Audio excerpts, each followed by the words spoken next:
does it seem when you feel what I bring and you wish that you had me to hold?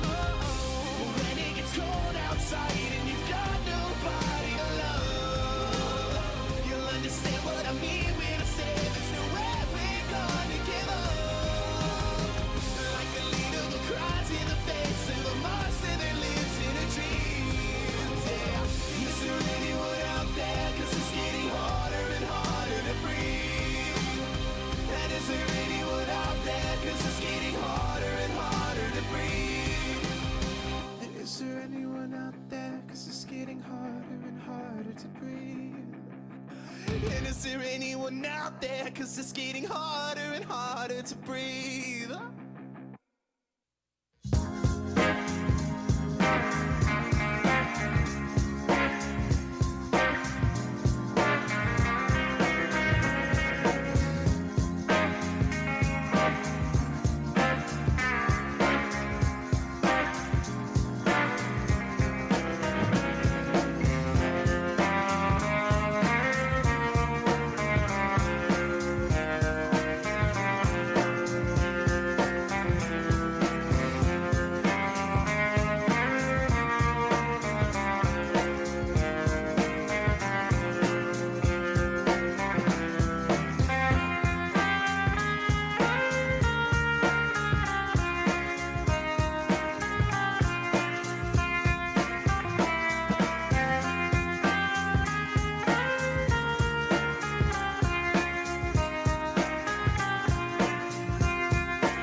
off the rust and you got no trust.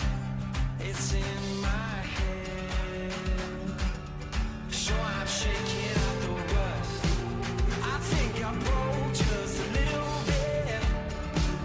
Walk through the fire, made back again. Lord knows I tried everything I can. Now I'm shaking off the rust.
survive.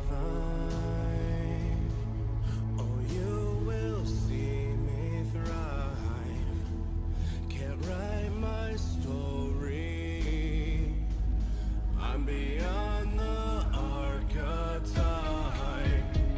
I won't just conform, no matter how you shake my core. 'Cause my roots, they run deep.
You're my heaven, and I'm your hell. She's my weapon, and I can tell you're falling. I'm not here to sell. Get off my level and end my spell. It's just a masochistic love. I've got the push under your shove. It's not the anger in your heart and in the pocket from the start. I'm not the fire in your chest. I'm just the words under your breath. Don't take the liar to your heart. He'll be the one to give you death. But we've got love drugs. Someone's going crazy. Doesn't happen, baby. Let me out my mind. Can't have another moment in another moment. Running in the wild west. Take me back, you know my love's a weapon. Oh, blood is in my veins. You got my message in your brain. I'm not the one to go insane, but I'll keep walking to my grave. It's not like a god life. I live a little, 2 times, 3 times. I live a little. God, my mind's insane when you keep messing with my brain. But we've got love drugs. Someone's going crazy. Doesn't happen, baby. Let me out my mind. Can't have another moment in another moment. Running in the wild west. Take me back, you know my love's a weapon.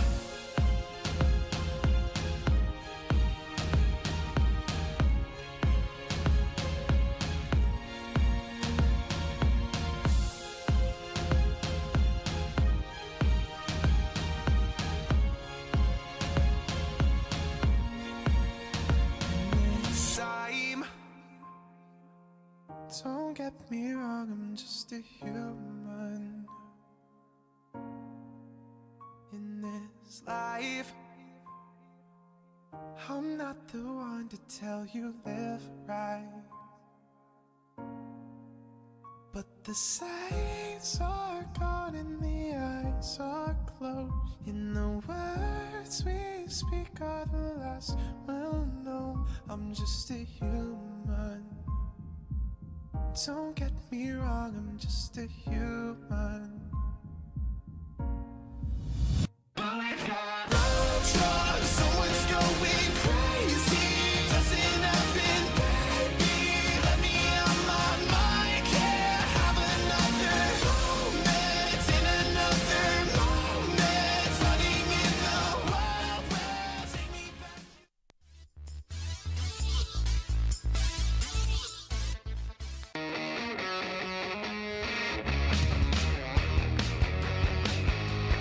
Hey Potters fans, are you ready for some Pacific Empire League action? Let's send it up to the booth to get you ready for today's action, right here on Stone's Broadcast Networks. Well, good evening and welcome to McBean Stadium in Lincoln, California for another great evening of Lincoln Potters baseball. My name is Mark the Phantom Lowe, and I'm here with Riley the Engineer to bring you all the action tonight as the Potters resume Pacific Empire League play by hosting the Solano Mudcats. Now, Solano 4-2 in league play this season, while Lincoln is 5-1 after taking 2 or 3 from Medford over the weekend. But the loss was in Game 3 on Sunday, so manager Tyler Robertson wants to get his team back on the winning track tonight. He'll send Adon Perez to the mound in search of his 4th win of the season. And Riley the Engineer, let's see the batting order, the Solano batting order that Adon Perez will face. Ship, Sayer, and Freeman, Ross, Brown, and Carson. Another Carson, Delicado, and Mosshart. Alex Mosshart batting in the number 9 spot. The big hitters Freeman and Ross so far for the Mudcats. They will send Caden Beloyan out to the mound when they take the field. But right now it's Adon Perez on the hill warming up with his catcher, Eli Small, as he will face Dalen Ship, Mason Sayer, and Preston Freeman. The Mudcats have played, I think they played the West Coast Kings 5 times. They played Healdsburg 1 time. So they have been, as Medford and Humboldt came down to play Healdsburg and Lincoln, the West Coast Kings and the Mudcats were getting the season underway by playing each other 5 times. And so a 4-2 record for Solano so far. Beloyan is 1-0 on the season as he takes the mound in the bottom of the first, but Adon Perez has been a real real impressive here. 3-0, 15 innings pitched, no earned runs allowed, 16 strikeouts, and 6 walks on the season. So Adon has been very good. He comes out of Cal State Northridge, hails from Modesto, California, and Cal State Northridge.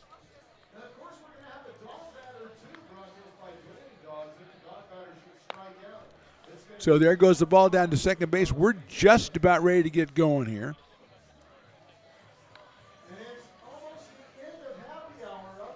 Oh, happy hour. That's sad. Happy hour, which starts when the gates open and goes to the first pitch, has about, I would say, 20 seconds left. So get down there now to the Brick and Barrel Backyard Beer Garden and get yourself a happy hour, a beer at happy hour prices. Now we'll have, it's a 2 for Tuesday, obviously, Loomis Basin supporting that, and we'll have our Farmer's Fifth, and we'll have our Dueling Dogs batter. All kinds of stuff going on, but I'm just saying, happy hour ends, well, let's count it down in 3, 2, 1.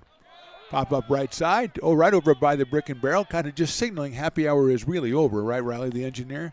And it's 0-1 on Dalen Ship. Dalen hitting .308 on the summer, no home runs and 2 runs batted in. Comes out of Diablo Valley College, the Vikings. 0-1 pitch. Line drive, second base goes up, can't get it. It's a base hit into right field. That was J.R. Freethy who made the leap just over his glove, and Ship has himself a base hit, first hit of the game. And the first hit for the Mudcats, it'll bring up Mason Sayer. Mason, the shortstop out of Hawaii Pacific University, .250 with a home run and an RBI on the season. We'll take a look after this pitch at the defensive alignment for your Lincoln Potters. First pitch is right down the middle for a strike, and let's check that out. We've got Peyton Brennan coming back. He's in left, Eaton in center, and Doyle in right. Jake Tandy back at third base, Parker at short, Freethy at second. Hudson Brown at first, and behind the plate is Eli Small. That's hit well to left center field. Eaton's on the move. He's not going to be able to get there. It's going to go all the way to the fence.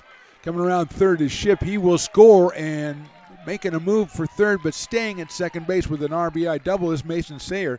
And the Mudcats quickly are out ahead, 1-0. The first earned run that given up by Adon Perez, and it took about 4 pitches for the Mudcats to get that. So they lead 1-0, and here's Preston Freeman, who's been a very hot hitter this season so far, hitting at .390 with 7 runs batted in. Preston is out of Cisco College. Left-handed hitting third baseman. Sayer with his 2nd run batted in of the season. There's a strike. 0-1. Right about 89 for Perez. Met with a single from Ship and a double from Sayer.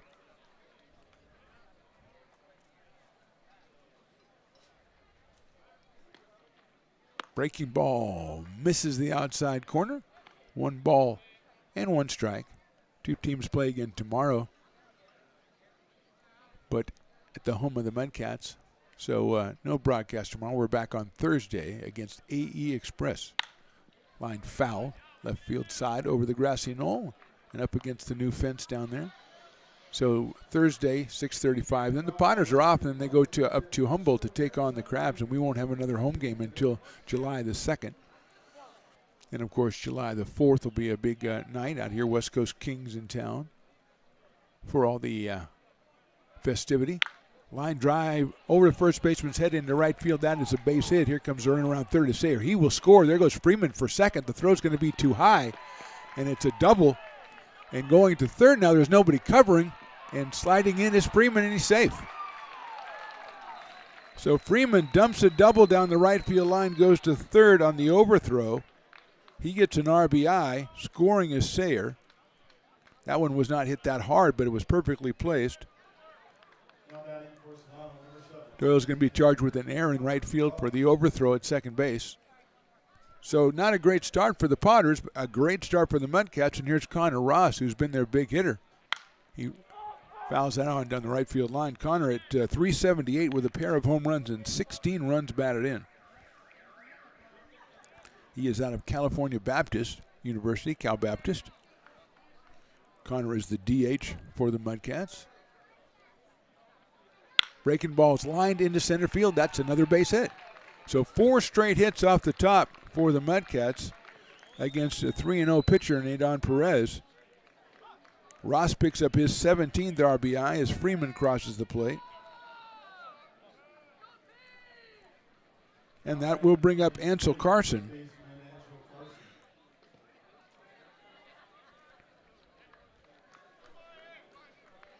Ansel playing at first base out of St. Mary's College.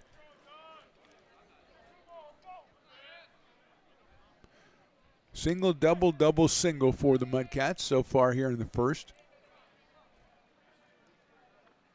First pitch is fouled out of play. 0-1. Bounce house getting started slowly.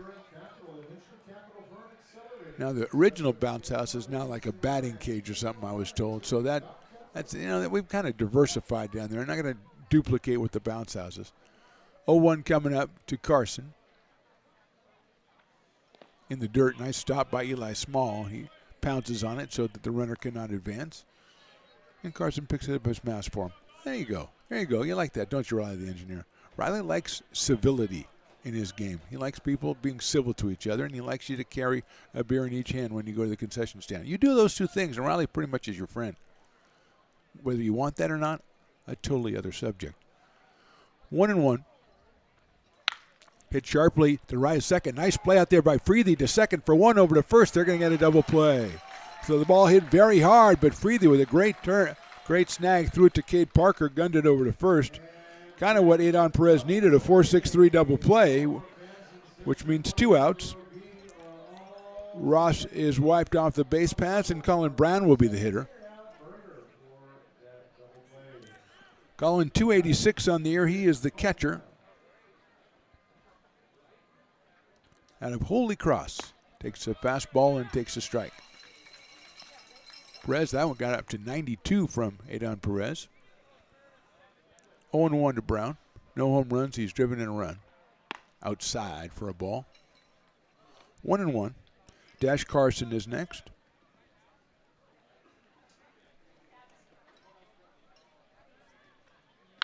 Chopper foul.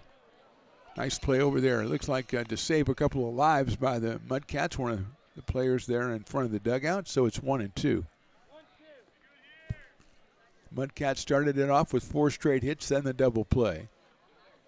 Check swing, did he go? I thought he did. Are they going to ask me or are they going to ask the umpire? He says no. Oh, jeez. Okay, I might have been wrong. I mean, he has a better angle. High fastball. Lets it go by, full count. Brown behind the plate for the Mudcats in this one.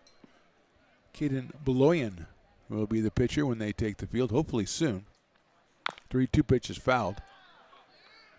So we stay at 3 balls and 2 strikes. Very pleasant evening. It's supposed to get really hot today. I don't know if it got up to 99 like it was supposed to, but it's a very pleasant evening here on a 2 for Tuesday. Chopper out towards shortstop, going to do or die and can't make the play, and safe at first base is Brown. That was going to be the short hop or no hop, and Cade came in and tried to swipe it, couldn't do it. Go as an infield single, just a single, since they didn't stay in the infield. And we've got the dueling dogs batter already, which is never a good sign in the first inning. It'll be Dash Carson, the second baseman. 263 for Dash out of the College of Marin. No home runs, 2 runs batted in. First pitch is chopped right out to Parker again. He's going to take it and step on the bag himself. So no half-price beer, but at least we're out of the inning. 3 runs for the Mudcats here in the top of the first. We go to the bottom of the first. It's Mudcats 3. Potters coming to bat.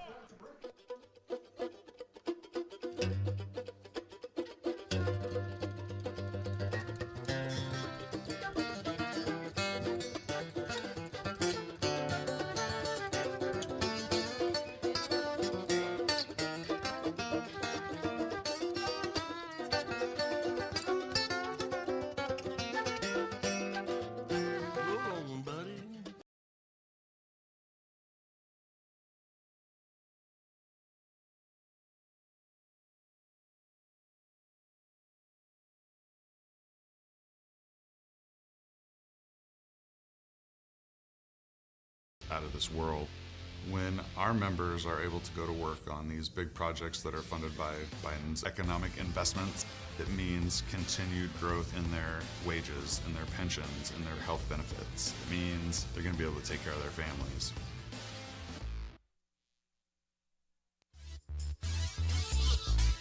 Bottom of the first inning, Mudcats with 4 straight hits put 3 up on the board in their half of the inning. Now it's the Potters' turn.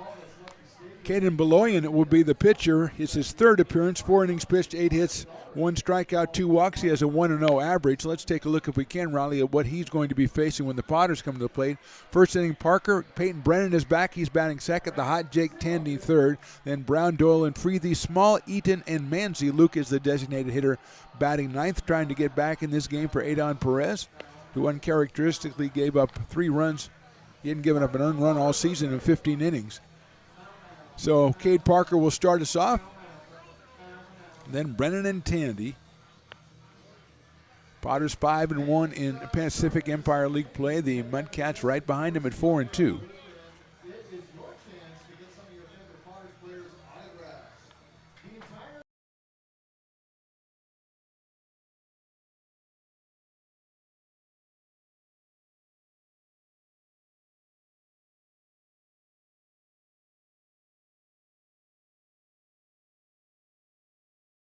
On the 2nd of July. Yeah, I think we're playing the Chico Nuts on the 2nd of July. I just like that name, the Chico Nuts. So here's Cade Parker. Cade at 262. He's got 3 home runs, and he's driven in 13 runs out of Panama City Beach, Florida, and Georgia Southern University. First pitch is fouled off to the right side, giving chase in right field is Ship. But it is out of play on top of the kiln out there, which is not a lot of people out there. I think there's a softball team that's in the kiln tonight. Went out for the Field of Dreams softball all-star team. Whitney Baseball is here doing the 50-50, raising money for their program. A tremendous base. I think they're 4th ranked at the end of the year in the B. So tremendous baseball program. Parker hits it high in the air, left center field, giving chase is Mosshart. He is going to reach out. He's not going to get it.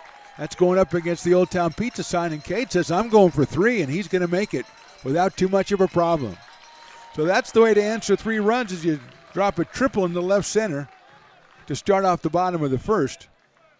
Mosshart looked like he was closing the gap, but that ball just kept on going in the left center field. And Cade's got a triple, and here is Peyton Brennan back, the Potter legend. Peyton out of Rockland, California, and we call it the University of California at Los Angeles, sometimes known as UCLA. And this is his first at bat of the, hits it high in the air to left field, down the line, and Delicato's going after it, still going after it, and it is foul. So Braden, who was well off the line, is going back to his spot, and he'll be ready to go for this second pitch.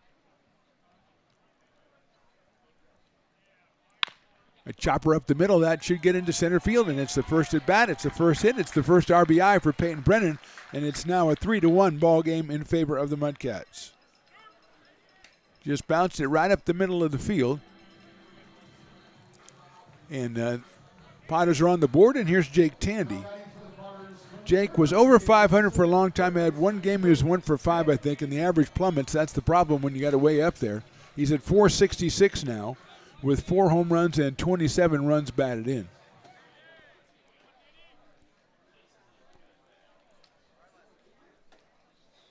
Brennan with a pretty big lead over at first base.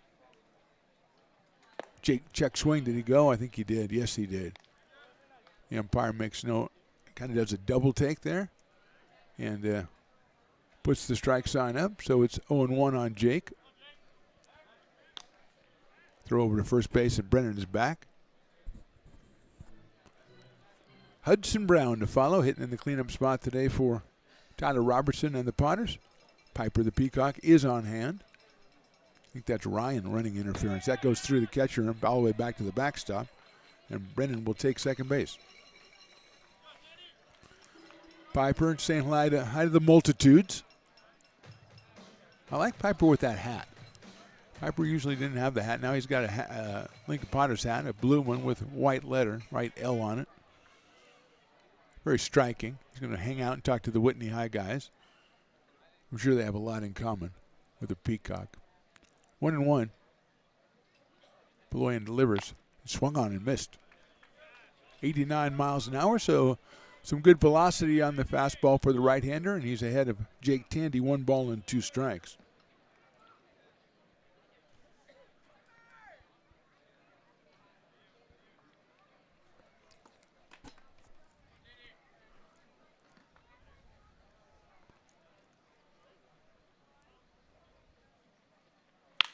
Ground ball right at the shortstop.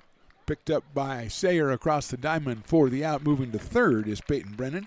So Jake makes it out, but he gets Peyton Brennan to third base. And with 1 out, here's Hudson Brown out of Olive Branch, Mississippi, and the University of Kentucky. Hitting at a nice 276 rate here in the summertime. 1 home run and 13 runs batted in for Hudson, who I called Hunter all last game until Chris finally goes, it's Hudson. And I said, okay, sorry. He was pretty disgusted with me.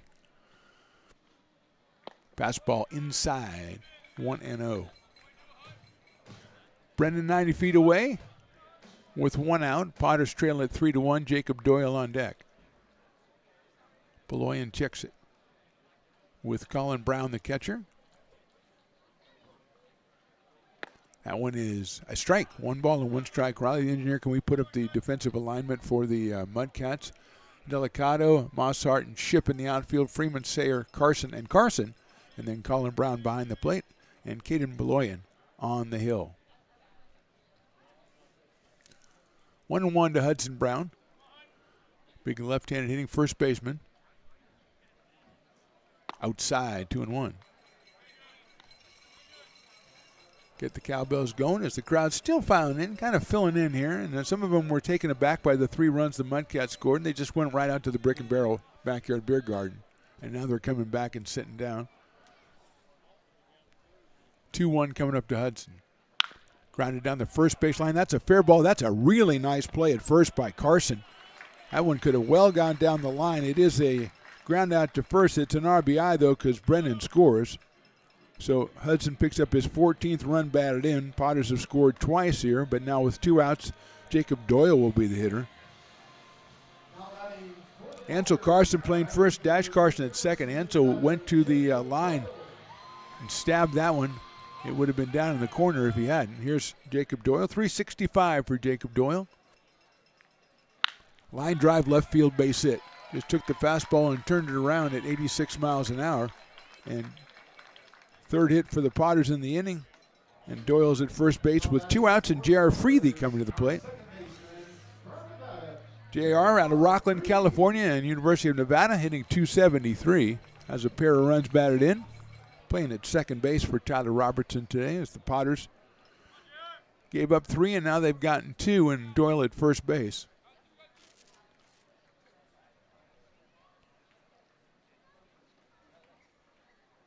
JR takes a fastball inside corner for a strike. 88 back up again for Beloyan. Caden out of Westmont College. Down south down there. JR takes outside. 1 ball and 1 strike. He's followed in lineup by catcher Eli Small, making, I think, his first start of the season. He's made a couple of appearances, but this would be his first start behind the plate for the Lincoln Potters. Game number 24 already of the home season for Lincoln. They'll go on the road tomorrow. JR lines it, but foul down the right field line over by the Brick and Barrel and the grassy, and not the grassy knoll, but the kiln down there. Potters travel down to take on the Mudcats in a road game tomorrow, then back here on Thursday. 1-2 on JR. As one of Riley's favorite fans comes through with a beer in each hand. Voice not want, not right, Riley the engineer. Good lead by Doyle at first base. And he has to stand there for a long time, as evidently we're still learning the signs, and now we're going to just kind of say, forget that, wipe it all clean, wipe it, swipe right or whatever. Although I wouldn't just indiscriminately do that. It's got me in trouble in the past. 1-2. There he goes. The ball is in the dirt. Throw down anyway, and he is safe. Good throw by Colin Brown, but too late as Doyle in there easily. So he is in scoring position. 2 balls and 2 strikes now on JR. And the Potters would like nothing more than to get all 3 of those runs back and start over again in the second inning.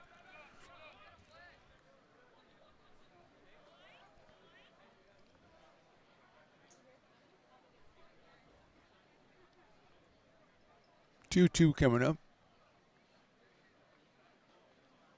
There goes Doyle again. It's grounded up the middle into center field, and there's the base hit. That'll tie it up at 3. J.R. Freethy comes through with his 3rd run batting in the season. And this game is all knotted up, and the stolen base comes up big for the Potters as it puts Doyle in scoring position. That's 4 hits for the Potters here in the first inning. The Mudcats had 4 hits in their first, or they had 5 hits in their first inning. So here's Eli Small, 0 for 1 on the season, left-hand hitting catcher out of Elkhorn, Nebraska. And the University of Kentucky takes that outside. On the outside corner, that's what I said. Outside corner for a strike.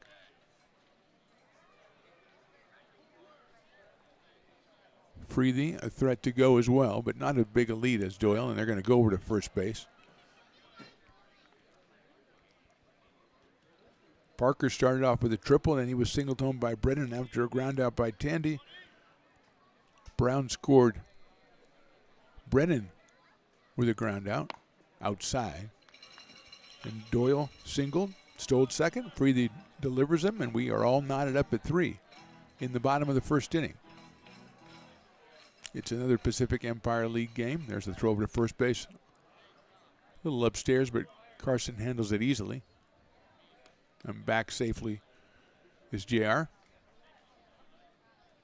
Cole Eaton to follow. Small batting 7th for the Potters. Eli chops it.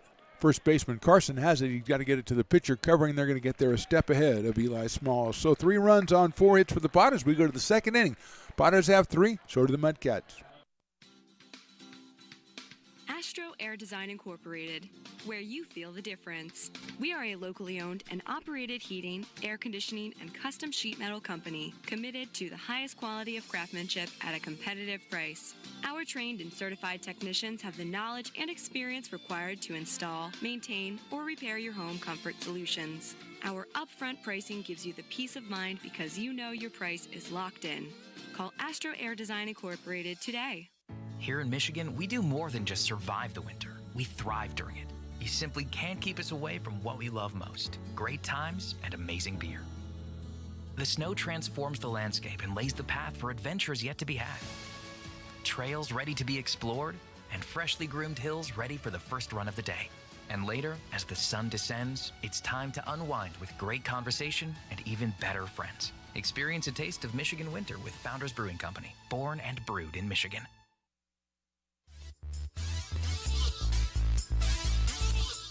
Top of inning number 2 from McBean Stadium. Mark the Phantom Low here with you, along with Riley the engineer, Willie Preston doing duty on the PA mic. Carson's over there, Lauren's over there, and somebody I don't know is over there too. I think is that Kate? I don't know.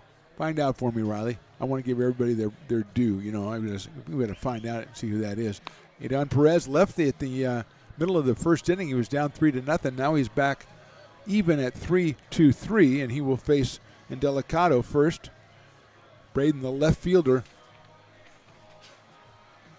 for the Solano Mudcats.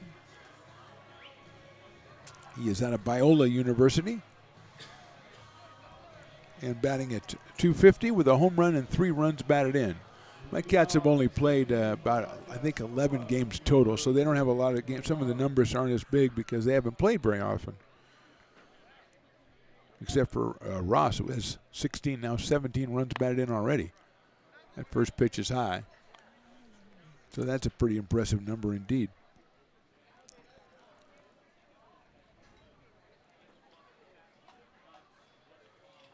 Hit sharply, but right at second base. J.R. Freethy over to first, and he got him. A hard hit ball to second base seems to be the best thing to do right now against the Mudcats, as Delicado is out 4-3, and Alex Mossart, the number 9 hitter, hitting 091, will be the next hitter at the University of Mary, it says here, and that is tremendous. Not St. Mary's, but the University of Mary. Tip of the cap to Mary. Did not know she had her own university. Takes the breaking ball, and it's in there for a strike, 0-1.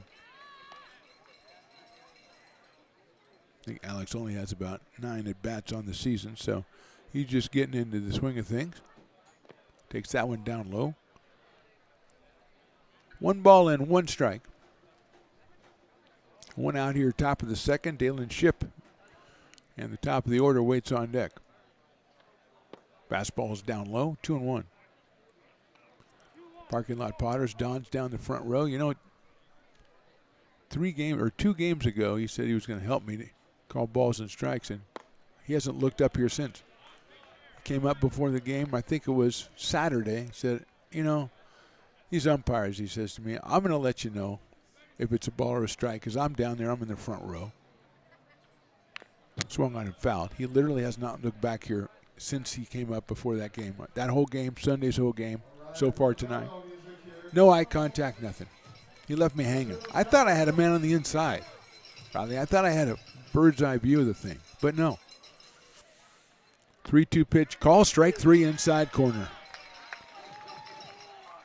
Mossart had already swung the bat back to the dugout, and he was on his way to first base, so I guess it's fair to say he disagreed with the call. So with 2 outs, here's Dalen Ship, the right fielder. Dalen started it all off with a base hit back in the first inning. Comes to us out of Diablo Valley College. Out of the Big 8 Conference, Community College Baseball. Just great stuff. There's a breaking ball in there. Especially the Big 8 Conference. You play in that conference, you played some baseball. Sierra College, Delta College, Santa Rosa Junior College, AR, Sac City. I can just name colleges. But it's probably best that we go back to the game. 1 ball and 1 strike.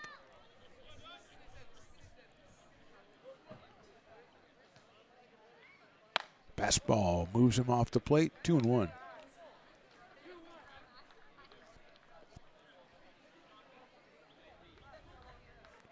I think you got a bad influence on me, Riley, the engineer. That's grounded foul, 2-2. Now when I see somebody coming back holding just 1 beer in their hand, I start to think poorly of them, and it's all because of you. Look at, there's Matt Lundgren, 1 beer. Of course, he's always got something going on the other hand. He's got probably important information he's carrying around or something, but still.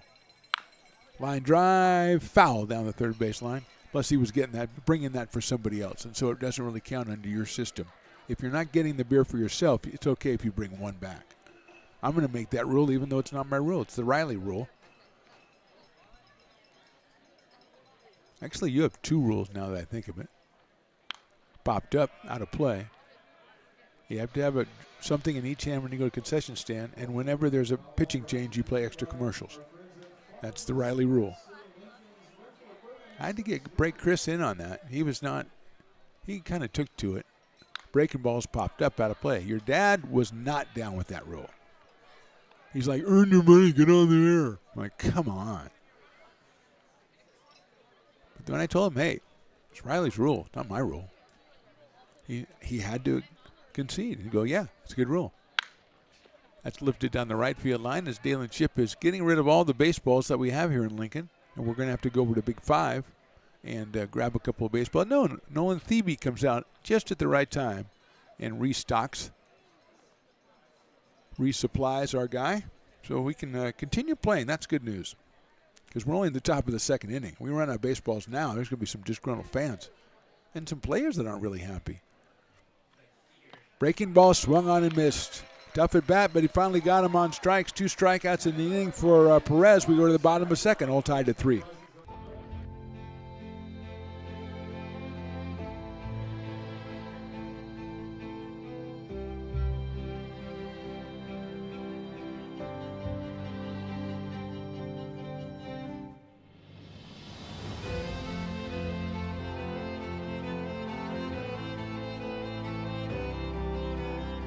Situated on the corner of Lincoln Boulevard and 5th Street, This iconic building has been the home to several hotels over the decades, the most famous and longest running of which was the Lincoln Inn. Having undergone several renovations and architectural changes, this building is the current home of Old Town Pizza, which boasts not one but 2 floors for your dining enjoyment, including open-air seating on the roof. Stop in for a slice today, or stop by the Lincoln Museum to see the 300-pound cash register that used to adorn the front desk of the Lincoln Inn. For more great history, visit the Lincoln Area Archives Museum and, by appointment only, take their free walking tour of historic downtown Lincoln. Hi, Bill Evans, President of the Placer County Association of Realtors. We're in the store, our conference facilities, an amazing team that helps keep together an amazing organization. And we thank them all. This organization can't do what it does and can't run the way it runs without the help of so many members volunteering their time. The success of the Placer County Association of Realtors is largely dependent on our active volunteer members to help our organization and industry. The work of our committees greatly impacts our ability to champion efforts across the board and giving back to the Placer County community wherever we can. Like all service organizations, I wanted to serve. And getting involved with the affiliate committee was the perfect way to do that. I love being able to serve my community with my business friends and other leaders and give back to those who are in need. The thing I love about the PFAR committees is they all work toward the same goal of bringing the community together to support those in need in our surrounding area. I instantly came to the meeting and had a wonderful time, felt like I was a part of something bigger, and it was just the start of my leadership journey. Bottom of the second inning from McBean Stadium. It's a 3-3 tie. Caden Beloyan goes out for his second inning. He's hoping for an Adon Perez-like resurgence here as Perez went 1-2-3 with the Mudcats in the top of the inning. It'll be Cole Eaton, then Luke Mancy, and the top of the order, Cade Parker against Beloyan as he finishes up the warm-up tosses. Colin Brown throws it down to second base, and we are just about ready to go here. Cole Eaton out in center field hit his first home run of the season the other night. He is hitting at .275, has 1 home run. He's driven in 18 runs already this season. Cole, who comes to us from Elkhorn, Nebraska and the University of Tennessee, steps in here with the score tied at 3. Addie was the winner of the mascot race today. Controversial choice. Foul ball off a breaking ball. She ran in socks, and she slipped right out of the gate. And I thought, well, that's a bad move. But she recovered, came on, and easily won. Piper was starting at second base and didn't notice that the race had started. Check swing, did he go? He did not. And so he finished his customary last. But, I mean, it's not his fault. He was distracted. I think he was talking to Sayer at shortstop or something, and he just didn't realize that it had started yet. Fastball on the corner for a strike.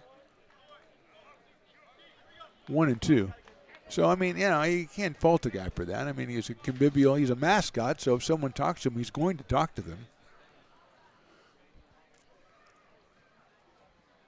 Eaton pops it up right side. Carson giving chase in foul territory, going all the way over to the fence, and it hits on top of the VIP area. So Colt will have himself another chance here with the .275 average and those 18 runs batted in, and that home run he had on Sunday's game against the Rogues, which Medford won 11-6.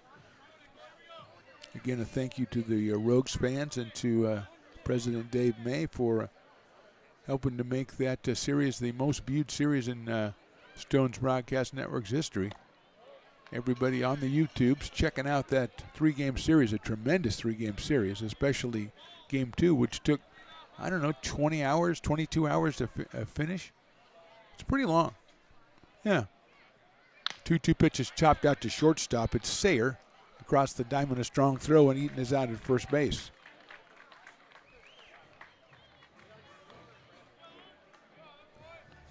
So 1 out, and that'll bring up Luke Mancy.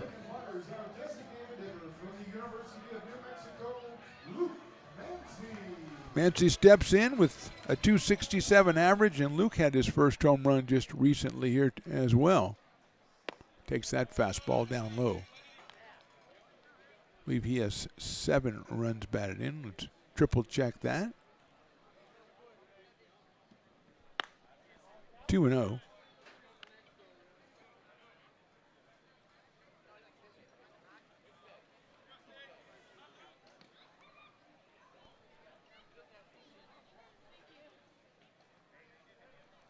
2 balls, no strikes on Luke. Popped up center field. Now shortstop going out and calling it. Here comes the center fielder, Mosshart, and he'll make the catch in short left center field for the second out. So 2 up, 2 down for the Potters. And the top of the order is Cade Parker. Cade with a triple to start the bottom of the first inning and bring the Potters back, help bring the Potters back.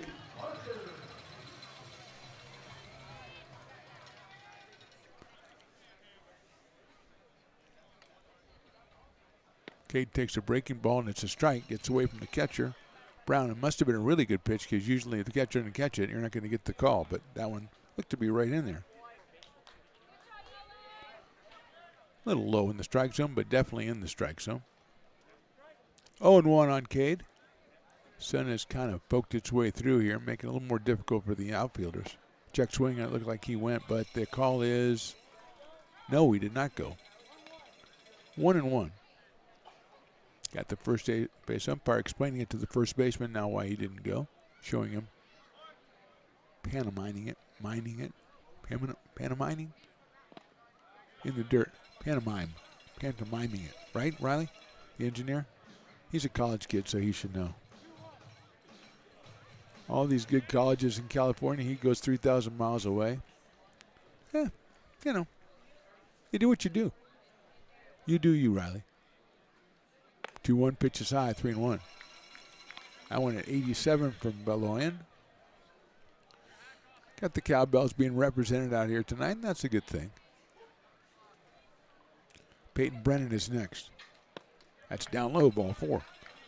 So Parker reaches base for the second time. That's the first walk given up by Beloyan. And here is Peyton Brennan, who bounced a single up the middle his first time up and got himself an RBI in his first at bat in the 2024 Potters season. Left-handed hitter out of Rockland and UCLA. Stepping in now. Looking down at the third base coach, who I believe was Tyler Malone. Mike Levanier is at first. Tandy comes into the on-deck circle. Let's see if Cade thinks about taking off over there. Not yet. Peyton grounds it foul over the first base coach, Mike Levanier. He's a legend. He got him to a game. He got a base hit. He scored a run. I mean, come on. 0-1 on Peyton Brennan. Scored a run, drove in a run, got a base hit his first time up. Throw over to first base is a little bit too late, but keeping close. Cade Parker. Cade came into the game at 262. He is 1 for 1 with the base on balls.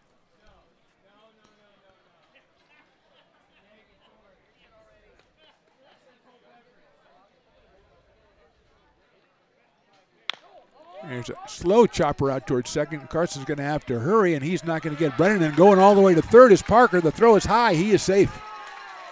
Cade never stopped. Brennan gets himself an infield single. And Parker's at third, so first and third with 2 outs, and Jake Tandy coming to the plate. Nothing really that Dash Carson could do at second base. He's playing back for Brennan. Comes on, tries to shovel it underhand over to first, but Brennan too fast from the left side. But Cade Parker just never stopped. Got a little bit of a high throw at third and slid head first underneath it. So 2-1 after 2 are out, 5th hit for the Potters. And here's Jake Tandy, who grounded out to shortstop his first time up. Leads the team with 27 runs batted in. Hits that chopper slow to second base. Carson's on it, gets it to first for the out. So no runs, 1 hit, 2 left. We go to the third. We're still tied at 3. This job is the Esplanade Turkey Creek phases 4 and 5. Our scope of work for this project is full scope, so we've got all the underground, all the joint trench, and all the topside included with it. We're putting in sewer pipe, manholes. We're not doing services yet. We go through and do all the main line, and then we come back and do all the services after that. I would say this project right here, the one we're working on, is probably about a 2-month project. It's very costly to the developer, so beating the schedule is very important, more important than most projects. It's got a lot of groundwater, so we've got an extensive groundwater pump system in place. It's just cool to be a part of the built environment and know that for the next 100 years that people are going to use and enjoy what we've created here today.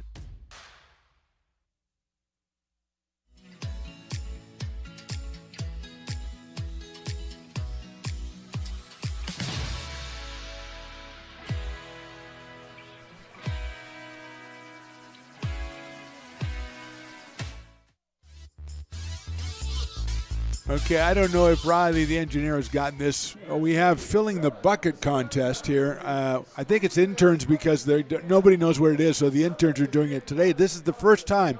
They go back and what do they got? Water? They're filling the buckets with water, and Lauren is just falling apart over there. Her and Nia against John and Jason, and whoever fills it up first wins, I guess. I mean, somebody should explain these things to me before I commentate on them because I really.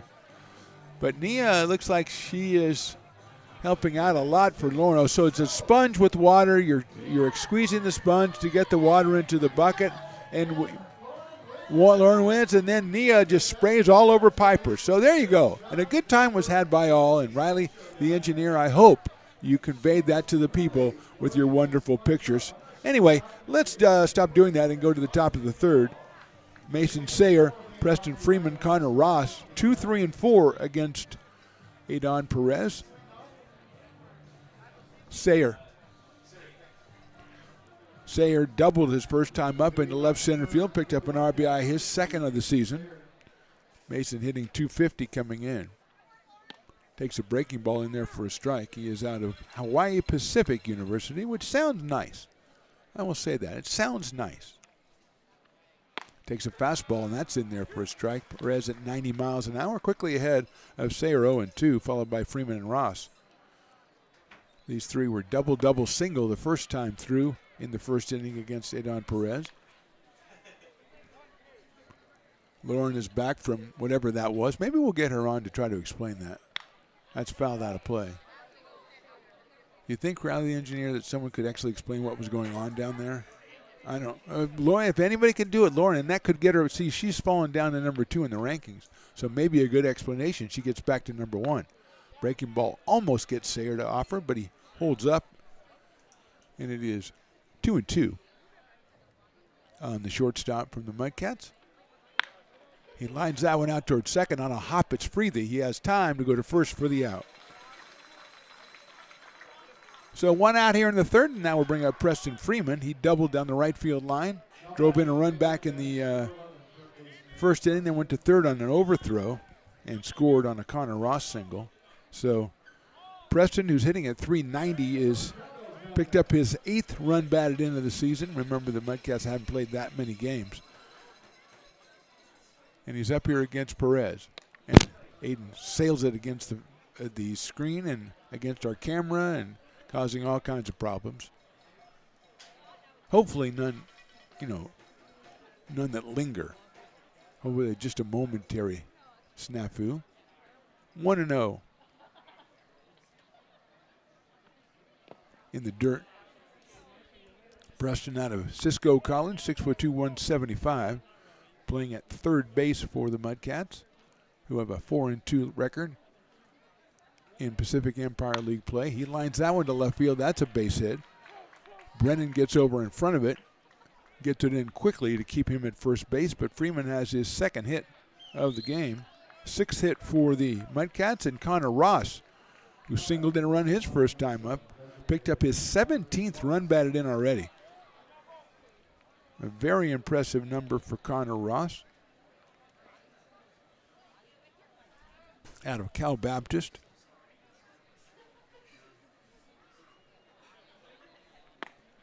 Thought about going after the breaking ball, but lays off. So 1 ball and no strikes on Ross. He's played 9 games coming into tonight. Check swing, and it's over right by the Brick and Barrel backyard, where there's a 2 for Tuesday, Loomis Basin over there. So Ross, playing in his 10th game, already picked up his 17th run batted in, hitting .378 coming in. 1 ball, 1 strike. Breaking ball's chopped out to the right of shortstop. It'll be a tough play for Parker. He can't make it. Try to go over to first base. It's too late, and everybody will be safe. Probably going to be scored an error on the shortstop. Second error by the Potters today. It's a play where I think Parker thought he was just going to go to second. Wanted to get it as quickly as he could and didn't get it out of his glove, and that'll bring up Ansel Carson. Hit it hard, but hit into a 4-6-3 double play his first time up. Batting at .296, hit a shot right at Freethy at second base turn 2 with Parker. So Ansel up here for his second time. Runners at first and second. He shows bunt, pulls it back. It's outside. Ansel Carson from St. Mary's College. No home runs, 2 runs batted in. This is also his 10th game of the season.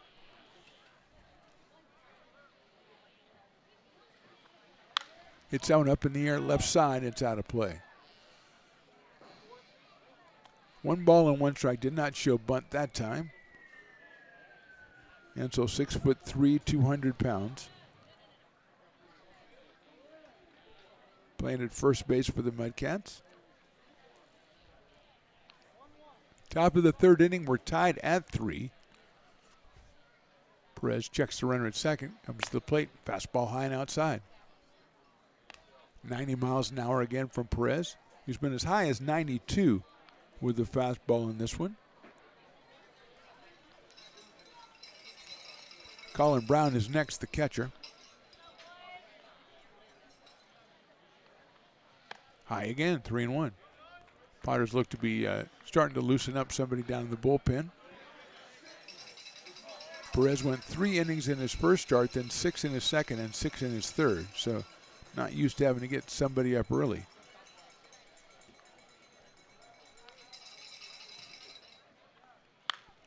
Up in the air to left side, now to play again. Over where those very, very small humans are walking to get into the bounce house. Very small humans, like 3- and 4-year-old humans, I think. But hey, bounce house doesn't care. You go in there and you go crazy. Doesn't matter. 3-2. Let's see if the runners are moving. I am doubting it right now with just 1 out here.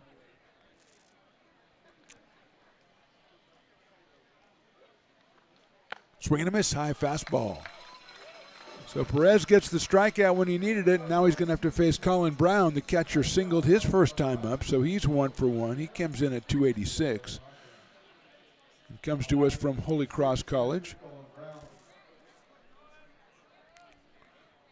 Brown playing just his 6th game of the season.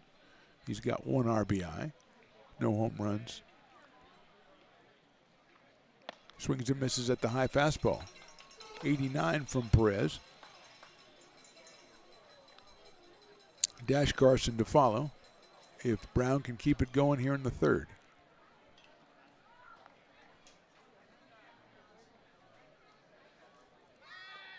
Perez in small.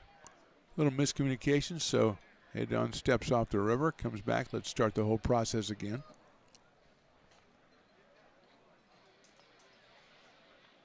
Breaking ball's lifted foul over the screen. I think it's the R.C. Willie best seat in the house. I think it's Peyton Brennan's grandparents today. I think.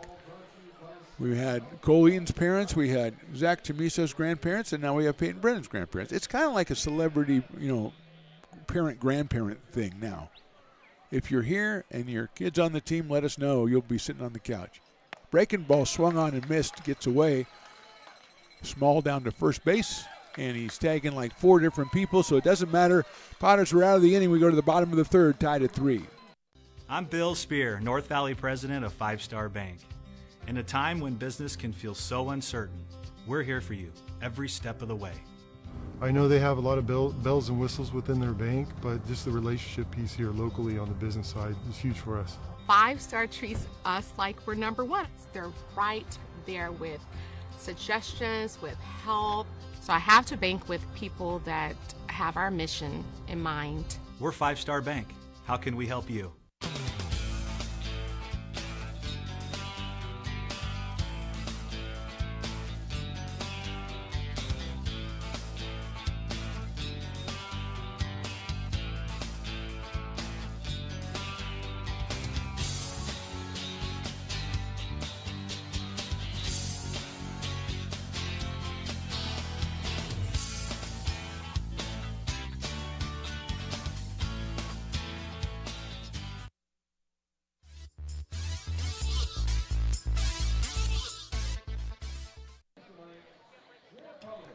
We are back in the bottom of the 3rd. Just had to tell someone where to go to redeem their prize, and he did not go where I told him to go. Of course, I just made it up. No, I told him to go down the merchandise place, down in the lower area there. 14 for 3. 14 for 3. So that's Mason Sayer at shortstop. 14 is Tyler Crudo. So that's Tyler Crudo's number 14 and Mason Sayer's number 3. So Crudo's the shortstop for Sayer. And Hudson Brown is the hitter, followed by Jacob Doyle and J.R. Freethy. Crudo out of Sonoma State University takes over at short.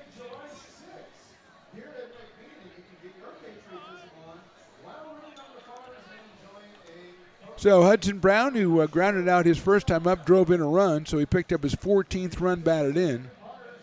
He will lead us off. Caden Beloyan out on the hill, had a 1-2-3, well, had a 1-2 second inning, then allowed a walk and a hit, but then got a ground out from Tandy and pitched a scoreless second, and here's Brown. Hudson hits it out toward the new guy, the shortstop, picked up by Crudo to first base, and he is out by a step. So very quickly showing his wares, Mr. Crudo at shortstop. One out, and Jacob Doyle will be the hitter, and I just got to show this to Riley, the engineer, because I know he's going to be mad. Riley, look what I picked up today. It is a Potters shirt from Mi Ranchito, my friend. A Mi Ranchito Tacos, a baseball shirt with Lincoln Potters emblem on it. Is that sweet or not? You got to check it out down there when you come to the games. You go down, you see Javi on the third base side. Say, I might want one of those shirts. You might have to purchase it. I'm not saying you're going to give it to you, but you want to get yourself one of those. It's the Mi Ranchito Lincoln Potters baseball shirt. He asked me to, say a little something about it. Of course, it's Javi, so I would do anything. It doesn't matter. But tremendous. I'll be representing that on Thursday when the A Express come to town. Popped up by Doyle, trying to get out of play, and it will. So I just thought you might. I know you like Javi down there. You like going down there. You went hot dog. You went Bill over at Fat Cat today, which is always a great choice. And I stand by your order of ketchup and then a bunch of onions on top to cover the ketchup. I mean, I don't stand by the ketchup, but if you're going to put ketchup on there, put a bunch of onions on there. Doyle hits it foul. Should maybe get some shredded cheese to put on those. Get his little cheese dogs. I know you haven't talked to Bill about the chili, but you need to speak to him about that. Branching it out. Anyway, Javi, tremendous job. Mi Ranchito, T-shirts. Hit him up when you're down there. Give me a shirt and a taco. Doyle, check swing. Did he go? I don't think he did, but the umpire agrees with me. Maybe get a quesadilla and a shirt or something like that. Maybe he'll make you a deal. I don't know how Javi does business. He's a fine fellow. But that is a sweet shirt. I do like the swag, Doyle swings and misses. Off-speed pitch. Might be the first strikeout for Beloyan, and it comes makes it 2 outs here in the third, and J.R. Freethy, who singled in a run back in the first for his third run batted into the season. J.R. out of Rockland, California, and University of Nevada, located, I believe, in Reno, which is also in Nevada, so it's okay. You can do it that way. Takes a fastball, and it's in there for a strike. 88 for Beloyan. Eli Small would follow if JR can get something started here in the third inning. Things have quieted down after the first inning for both teams. A little bit, 1 ball and a strike on JR. Both teams 3 runs in the first. Mudcats held scoreless in the second and third, and Potters held scoreless in the second after they also scored 3 times in the first. JR takes ball 2.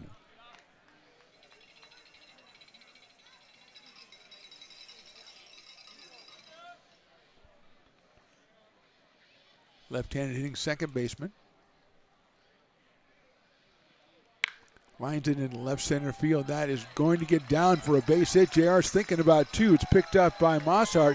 He guns it in, but it's an easy double for J.R. Freethy. He's 2 for 2. He's in scoring position with 2 outs here in the third inning. Hit number 6 for the Potters, and it leaves it up to Eli Small, who grounded out to the first baseman his first time.